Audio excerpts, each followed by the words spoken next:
Respecto a las crisis convulsivas, que han sido consideradas durante largo tiempo como la imagen del más completo desorden, el señor Charcot ha demostrado que se hallan sujetas a las leyes generales casi invariables y presentan 4 periodos. Primeramente aparece el periodo convulsivo, que comienza por un grito desgarrador dado por la enferma, cuyos brazos se estiran en tanto que los puños retorcidos caen sobre la parte posterior del brazo.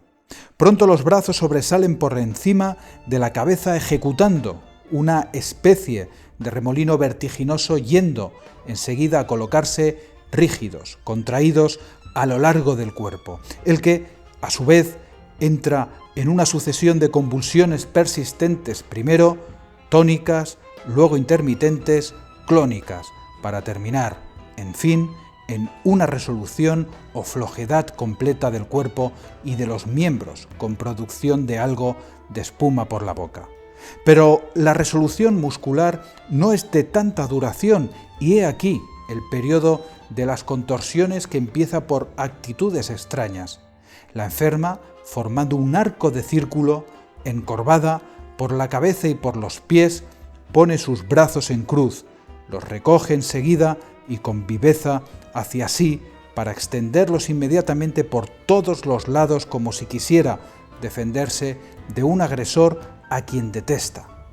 De este modo, se entrega a un frenesí de movimientos violentos y desordenados. No tarda en cambiar la escena y he aquí el periodo de las actitudes pasionales. Este fascinante extracto que os acabo de leer pertenece a un libro titulado El magnetismo animal, edición de 1890. En estas páginas se describen los síntomas de la enfermedad más popular del siglo XIX, la histeria. Amigos psicológicos, en este vídeo vamos a hablar de un fenómeno que sacudió las mismísimas bases de la medicina. Vamos a hablar de una enfermedad que comenzó a propagarse como un virus en su máximo potencial de contagio. Vamos a hablar de la histeria. Conoceremos los intensos y acalorados debates protagonizados por los más prestigiosos doctores de la época que nos dejaron abierta una inquietante pregunta, convertida ahora en un aviso para navegantes. ¿Puede la psiquiatría o la psicología crear enfermedades? Comenzamos la increíble historia de la histeria. El diagnóstico de la histeria es muy antiguo. Se remonta hasta la época de la Grecia clásica. Hístera en griego significa útero. Por esta razón etimológica y fisiológica, durante mucho tiempo se pensó que solo las mujeres pueden padecer histeria, porque solo ellas tienen útero. Los síntomas de la histeria han variado mucho a lo largo de los siglos. En el siglo XIX se clasificaron una gran variedad de síntomas bajo la denominación de histéricos. Es importante saber que el trastorno neurótico más frecuente en los tiempos de Freud fue la histeria. Sin embargo, actualmente apenas se dan casos de histeria ni de su descendiente nosológico, la reacción de conversión. Debemos preguntarnos ahora por qué de tan increíble descenso de casos, no solo para comprender la histeria, sino también para entender el efecto de la psicología en la sociedad. En el siglo XIX, la medicina, incluidas la psiquiatría y la neurología, estaba empezando a sentarse sobre unas bases científicas y empezaban a vincularse las enfermedades con sus patologías correspondientes. Uno de los primeros triunfos del diagnóstico científico consistió en relacionar la tuberculosis con una causa patógena específica, el bacilo de la tuberculosis. Poco a poco se avanzaba en el camino de la ciencia. Sin embargo, aún eran muchos los síntomas y signos de enfermedades que no podían relacionarse con ninguna patología orgánica. La histeria se convirtió en una especie de cajón desastre diagnóstico para muchos de estos síntomas. Por ejemplo, en el conocido caso de Dora, una de las pacientes de Freud, uno de sus síntomas histéricos era una tos persistente. Es lógico pensar que algunos de los casos que se diagnosticaron como histeria eran, casi con toda seguridad, casos de enfermedades aún no identificadas por la medicina del siglo XIX. Dos enfermedades candidatas a estos errores de diagnóstico son la epilepsia focal y la neurosífilis. En la epilepsia focal, solo determinadas regiones del cerebro se ven afectadas por los ataques, lo que da lugar a patologías pasajeras del control perceptivo y motor, que son precisamente el tipo de síntomas que se asocian a la histeria. Por otro lado, una persona enferma de sífilis presenta algunos síntomas inmediatos en los genitales, pero si no recibe el tratamiento adecuado, la espiroqueta permanecerá en el cuerpo en estado latente y muchos años después puede atacar al cerebro y al sistema nervioso, produciendo trastornos psicológicos graves. Debido a este gran espacio de tiempo que transcurre entre la infección y la aparición de los síntomas psíquicos, era difícil relacionarlos entre sí, por lo que es posible que muchos de los afectados por la sífilis pudieran ser diagnosticados como histéricos. Independientemente de cuál fuera la realidad subyacente de la histeria, los médicos del siglo XIX empezaron a considerarla como una enfermedad física de origen desconocido. Antes de la llegada de la medicina científica, la histeria se había considerado como una deficiencia moral, como una debilidad de la voluntad o como una posesión por espíritus malignos. En 1896, en las primeras conferencias en Lowell sobre estados anormales de la mente, William James, quien padecía enfermedades nerviosas, se dirigió a los médicos ilustrados y a los pacientes que sufrían como él, diciendo: «Pobres histéricos. Primero se los trató como a víctimas de problemas sexuales, luego de perversidad moral y mendacidad, después de imaginación. Nunca se pensaba en ellos simplemente como enfermos». En ese mismo año, 1896, Freud presentó ante la Sociedad de Psiquiatría y Neurología un trabajo sobre la histeria, en el que expresaba por primera vez su idea de que la histeria tenía una causa psicológica y, más concretamente, sexual. Presidía la sesión el mayor estudioso de psicopatologías sexuales del momento, Richard von Krafft-Ebing, que lo calificó de cuento de hadas científico. William James, Richard von Krafft-Ebing y los demás miembros de las instituciones médicas, a quienes Freud calificó de burros, consideraban la concepción estrictamente médica de la histeria como un gran avance.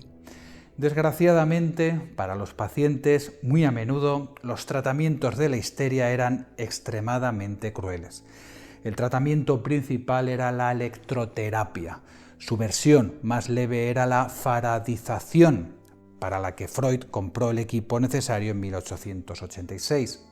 La paciente, desnuda o solo cubierta ligeramente, se sentaba en el agua con los pies en un electrodo negativo, mientras el médico recorría su cuerpo de la cabeza a los pies con un electrodo positivo.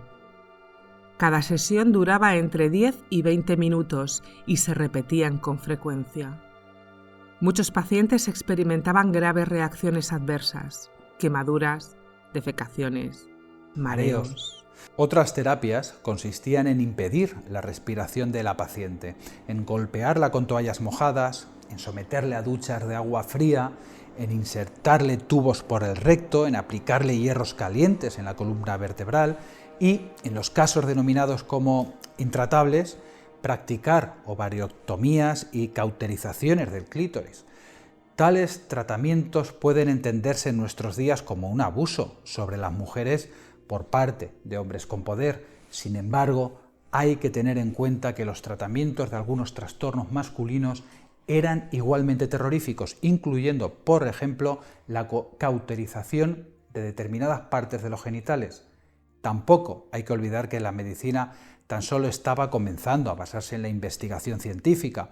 Los médicos ya habían descartado algunas antiguas teorías sobre las enfermedades, pero apenas estaban empezando a desarrollar otras mejores, como la teoría de los gérmenes, por ejemplo. Además, los médicos tenían que seguir tratando a sus pacientes, por lo que recurrían a cualquier tratamiento que pudiera funcionar. Podemos establecer un paralelismo entre los tratamientos psiquiátricos en el siglo XIX y los tratamientos del cáncer en el siglo XX.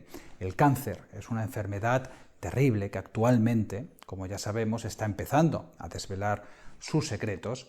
Los médicos hacen pasar a sus pacientes por dolorosos tratamientos de quimioterapia, radioterapia e intervenciones quirúrgicas, aun cuando estos solo ofrecen reducidas probabilidades de curación. Aquí os planteo una reflexión. ¿Puede ser que parte del atractivo y éxito del psicoanálisis, igual que el de algunos tratamientos alternativos para curar el cáncer, resida en ofrecer una alternativa a las terapias médicas? Creo que es más sencillo tumbarse en un diván y sufrir el shock de descubrir los secretos de nuestra sexualidad que sentarse en un electrodo y sufrir un electroshock. ¿Qué opináis vosotros? Nos encantaría que compartieseis con nosotros vuestras ideas al respecto en la sección de comentarios del vídeo. Un cambio importante en la concepción de la histeria comenzó con Jean-Martin Charcot, cuyas ideas fueron importadas por Freud a Viena tras estudiar con él entre 1885 y 1886. Aunque Charcot continuaba creyendo que había un factor hereditario y orgánico en la histeria, también afirmaba que ésta tenía una importante causa psicológica. Charcot creía que la histeria era una enfermedad unitaria con una única patología subyacente, una conmoción traumática en un sistema nervioso hereditariamente débil y un conjunto exclusivo de sistemas que la definen. Su modelo era la medicina tal y como estaba surgiendo entonces, en la que determinados grupos de síntomas concretos se estaban relacionando con agentes patógenos específicos, como en el caso de la tuberculosis. Así, Charcot suponía que la histeria, como la tuberculosis, era una enfermedad que existía al margen de la medicina científica de la época, esperando una descripción precisa y un tratamiento eficaz. Muchos historiadores creen hoy que la histeria no era una enfermedad preexistente descubierta por la medicina, sino un rol social elaborado por la medicina y adoptado por los pacientes sugestionables como una manera de encontrar sentido a sus vidas. Esto, aunque pueda resultar difícil de admitir, podría estar explicado, aparte del sobrediagnóstico, por la sugestión social. Una lección clínica en la Salpêtrière. En este cuadro podemos ver a Jean-Martin Charcot en una demostración de un caso de la llamada gran histeria ante otros médicos. Este cuadro es emblemático del desafío que supone desarrollar la psicología como ciencia natural y practicarla como una profesión para ayudar al ser humano.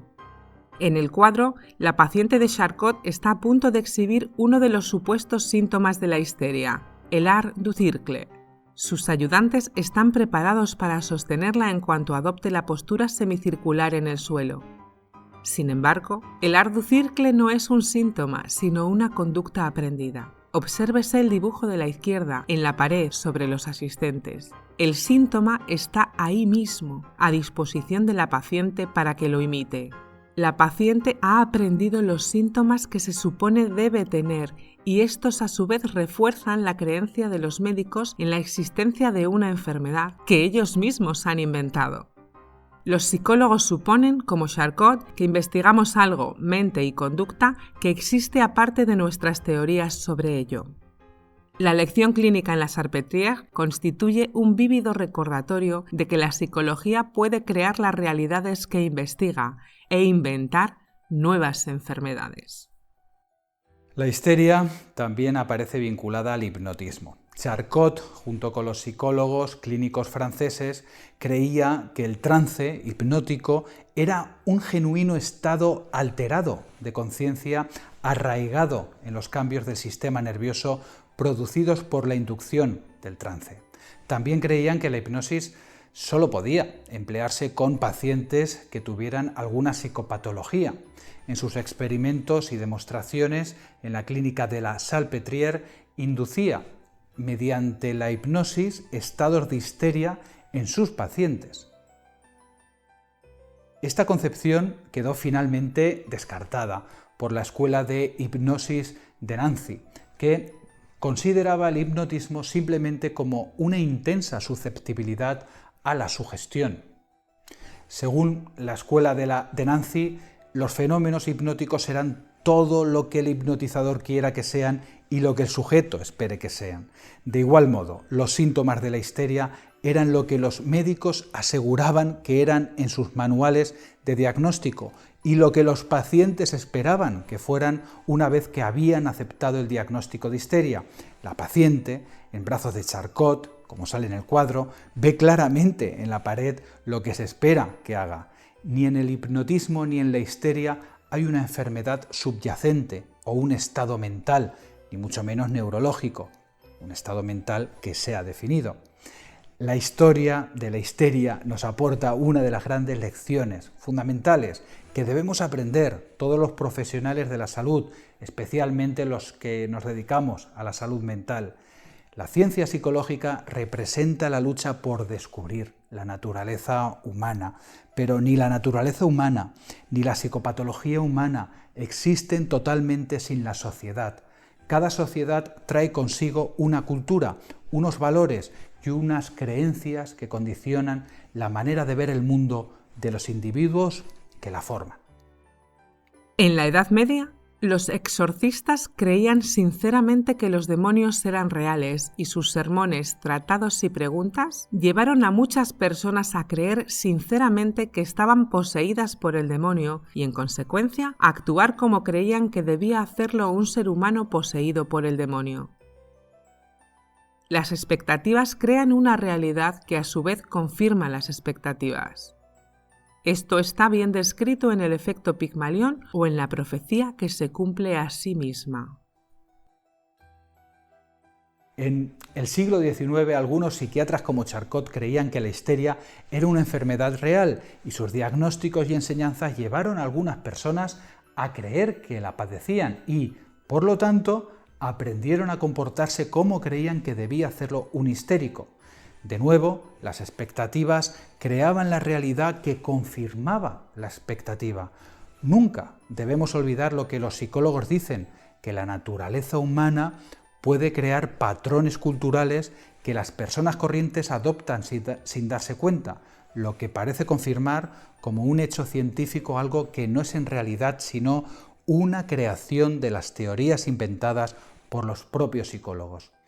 A diferencia de la física o la química, la psicología puede crear su propia realidad y confundirla con la verdad universal. Y este es el aviso para navegantes que os dije al principio de este vídeo.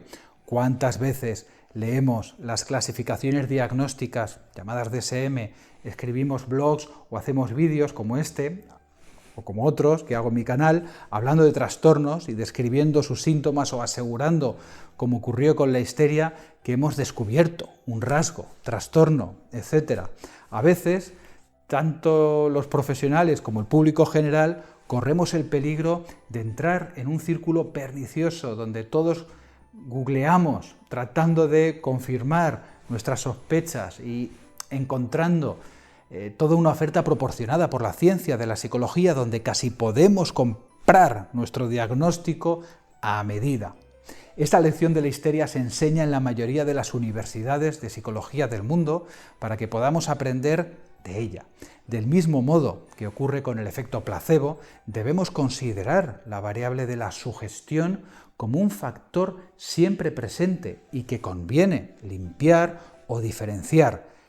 Es importante estar atentos a si una enfermedad psicológica o mental es producto de la sugestión y recordar siempre que la ciencia de la psicología y psiquiatría ha evolucionado gracias, sobre todo, a su adscripción del método científico.